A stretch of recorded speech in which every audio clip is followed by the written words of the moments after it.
شہر میں بیٹھ کر یہ دیکھا، اپنے محلے میں بیٹھ کر یہ دیکھا، اپنے خاندان میں بیٹھ کر یہ دیکھا۔ ہمارے خاندان میں گانے بجانے کا رواج بہت بڑھ گیا، ہمارے خاندان میں مکس گیدرنگ بہت ہو رہی ہیں، ہمارے خاندان میں عورتوں کی بے حجابی حد سے زیادہ، ہمارے خاندان میں نوجوان گانے بجانے کے بڑے شوقین ہیں، ہمارے خاندان میں بزرگ بھی نمازیں قضا کر رہے ہیں۔ یہ اس کے لیے آج کی کربلا ہے۔ اگر اس نے اپنی ذمہ داری ادا کی تو یہ آج کا حبیب ابن مظاہر ہے جو حسین کی آواز سن کے آ گیا، اور اگر ذمہ داری ادا نہ کی تو یہ آج کا وہ آدمی ہے کہ چراغ گل ہوا اور چپکے سے یہ اٹھ کے باہر نکل گیا۔ گرچہ شب عاشور کوئی باہر گیا ہو کہ نہ گیا ہو، روز عاشور 2 آدمی ضرور گئے تھے۔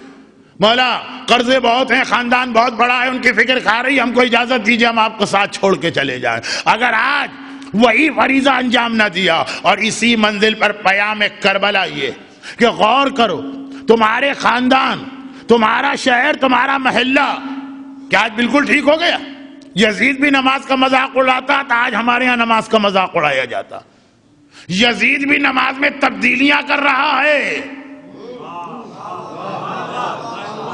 کوئی ایک ہی گروہ ہے نا، کوئی نماز جمعے کی نماز بدھ کو پڑھا دے، کوئی 2 رکعت نماز 4 رکعت پڑھا دے، تبدیلیاں کرتا جا رہا ہے۔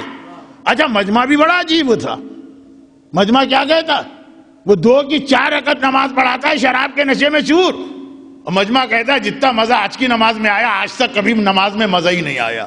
اور آج بھی ہمارے سامنے نماز کھلونا ہے، جس کا دل چاہتا ہے اٹھتا ہے نماز میں یہ بڑھا دو وہ گھٹا دو، یہ نماز میں ہونا چاہیے وہ نہیں ہونا چاہیے۔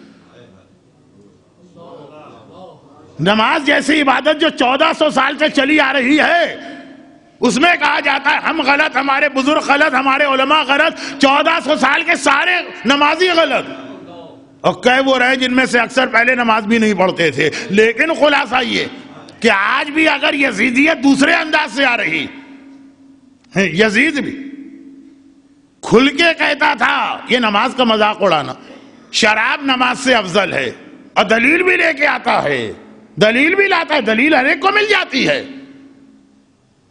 نماز میں تبدیلیاں کرنے والے کو بھی دلیل مل رہی ہیں، قرآن کی آیتوں کو توڑ مروڑ کے پیش کر رہے ہیں۔ یزید نے بھی یہی کیا، کہا پورے قرآن میں دکھا دو شرابی کی برائی کہاں، نمازی کی ہے فویل للمصلین، تباہی اور نمازیوں کے لیے۔ ترجمہ بھی غلط کیا، جو آج ہمارے کچھ ممبروں سے بھی ہو رہا، ترجمہ بھی غلط کیا جاتا ہے۔ آپ کو کیا پتا کیا ترجمہ صحیح ہے کیا غلط؟ فویل للمصلین کا ترجمہ یہ نہیں ہے تباہی نمازیوں کے لیے، ترجمہ ہے تباہی ان نمازیوں کے لیے، ہر نمازی کے لیے نہیں، ان نمازیوں کے لیے۔ آج کا موضوع نہیں، آج تو بات صرف یہ کہ اگر دین اسلام کا مذاق اڑ رہا تو حل من ناصرین آج بھی موجود، اگر دین اسلام کا مذاق اڑ رہا تو فیا لیتنی کی جواب میں سجاد کا جملہ آج بھی موجود ہے کہ ہر زمین کربلا۔ اور ایک بات یہاں پہ یاد رکھیے گا کہ یہ جو میں نے کہا نا، یہ اصل میں یزید کی ایک بھول تھی۔ شروع کی 2 مجالس کا خلاصہ سن لیجیے، کل تو آدھے لوگ بھی نہیں آئیں گے اور مجھے زیادہ خوشی ہوگی، آپ آرام سے پیچھے پیچھے ہو کے بیٹھیں گے۔ ایک جملہ سن لیجیے جو 2 مجالس آج جتنی بچ گئی اور کل، ان مجالس پیام کربلا میں ایک یزید کی غلطی ہے، بھول، جو میں آپ کو بتانا چاہتا ہوں، ایک شیطان کی بھول ہے وہ بھی آپ کو بتانا، اور ایک بھول ایسی ہے جو یزید اور شیطان دونوں نے مل کے کی ہے، وہ بھی میں آپ کو بتانا چاہتا ہوں۔ یہ ان 2 مجالس کا عنوان ہے، یزید کی بھول، یزید اور شیطان کی مشترکہ بھول، اور پھر ایک شیطان کی بھول۔ ہوں گی بہت ساری ان کی غلطیاں، لیکن خاص ان مجالس کا عنوان یزید کی وہی بھول ہے جو آج بہت سے مومنین کی بھول ہے، جس کی وجہ سے یہ عنوان بنا۔ یزید کی بھول یہ ہے کہ یزید یہ سمجھا تھا کہ عاشورے کا جہاد 10 محرم 61 ہجری کی سپہر کو ختم ہو گیا، حسین کو میں نے مار دیا، شہید کر دیا، عاشورہ مکمل، ختم، اب جنگ ختم، اب تو میں کامیاب ہوں، اب تو فتح کا جشن منانا ہے، اب تو بازاروں کو سجانا ہے، اب تو درباروں کو سجانا ہے کیونکہ میں جیت گیا۔ بھئی جیتنے کا مطلب کیا ہے کہ یزید سمجھ رہا ہے جہاد مکمل؟ بھئی ہاکی کا میچ آپ دیکھ رہے ہیں، پہلے ہاتھ میں ایک ٹیم 4 گول سے جیت رہی، وہ جشن نہیں منائے گی، ابھی باقی ہے یہ میچ، 35 منٹ ہوئے، باقی 35 منٹ ہیں، آخری منٹ تک پتہ نہیں چل سکتا کون جیتا کون ہارا۔ تو اگر ذہن میں یہ خیال ہو کہ جشن مناؤ تو اس کا مطلب یہ ہے کہ آپ یہ بھول کر گئے، آپ سمجھ رہے ہیں کہ ختم ہو گیا یہ میچ۔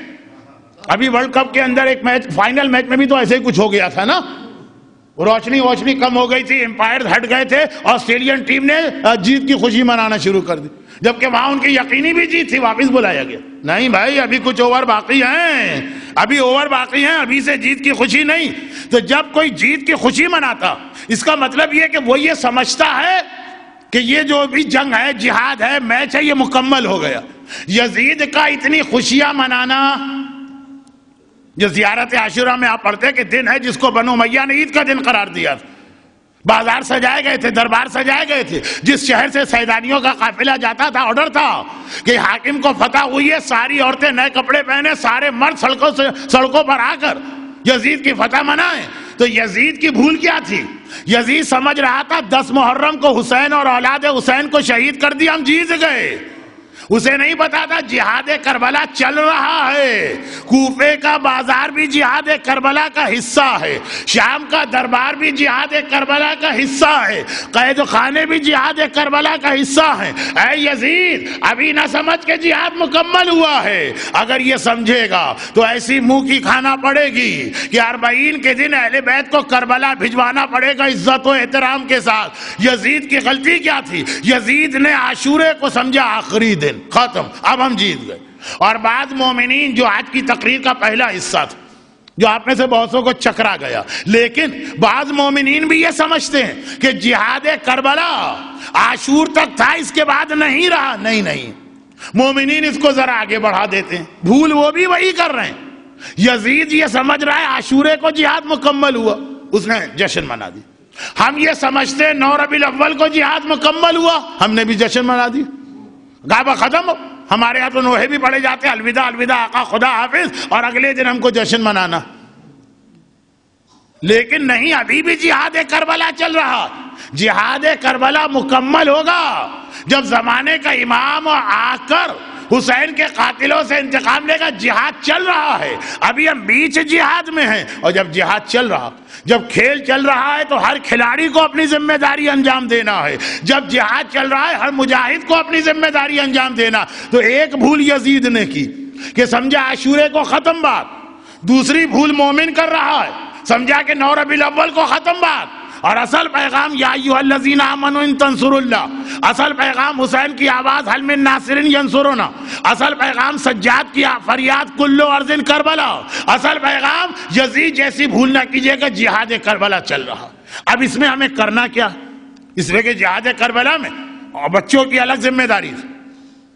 اصغر، تم اپنے ہونٹوں کو اپنی سوکھی زبان پہ ہلاؤ، حسین نے اصغر سے کہا تھی تمہاری ذمہ داری، تمہیں تیر و تلوار نہیں چلانا، تمہیں اپنی یہ زبان ہونٹوں پہ پھرانا۔ اے بزرگ صحابی، تم میرے سامنے نماز میں کھڑے ہو کے اپنے سینے پہ تیر برداشت کرو، تمہاری یہ ذمہ داری۔ اور اے خواتین، تم خیمے میں بیٹھی رہو، یہ تمہاری ذمہ داری۔ تو اب یہ ہم بعد میں دیکھیں گے، لیکن یہ یزید کی بھول، ایک بھول ایسی ہے جو دونوں نے مل کے کی۔ پہلے سمجھیے یزید نے کیسے، وہ بھول یہ ہے کہ یزید یہ سمجھا کہ عورتیں بڑی کمزور ہوتی ہیں، مرد ہیں، ان سے ڈرنا، ان سے گھبرانا ہے۔ چنانچہ 72 کے لشکر سے اتنا ڈرتا تھا کہ مقابلے کے لیے 30,000 کی فوج بھیجی۔ میں نے وہ روایت پڑھی جو سب اس سے کم تعداد بتا رہی، ورنہ لاکھوں کی روایت بھی، لیکن ایک ڈر ہے نا۔ 72 کے مقابلے میں 30,000 بھیجنا خود اس بات کی دلیل ہے کہ اتنا ڈر ہے، مگر یہ ڈر کس کا ہے؟ مردوں کا۔ جب مرد شہید ہو گئے، کہا اب کس سے ڈرنا؟ یہ بوڑھی عورتیں، یہ چھوٹی چھوٹی بچیاں، یہ میرا کیا بگاڑ لے گی؟ اسی لیے خالی انہیں قیدی بنا کے نہیں لے گیا، نعوذ باللہ راستے میں توہین آمیز سلوک کرتا ہوا لے چلا، کیونکہ اسے ایک لمحے کے لیے بھی خیال نہیں ہے کہ یہ خواتین، یہ سیدانیاں، یہ مخدرات ذرا سا بھی میرے لیے کوئی خطرہ بن سکتی ہیں۔